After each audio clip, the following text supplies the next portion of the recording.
nakikita ko sa iyong minamasdan.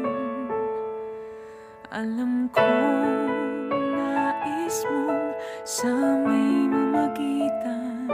Kung alam mo lang kung ano ang aming pinagdaanan at bakit ngayon pa hadlang.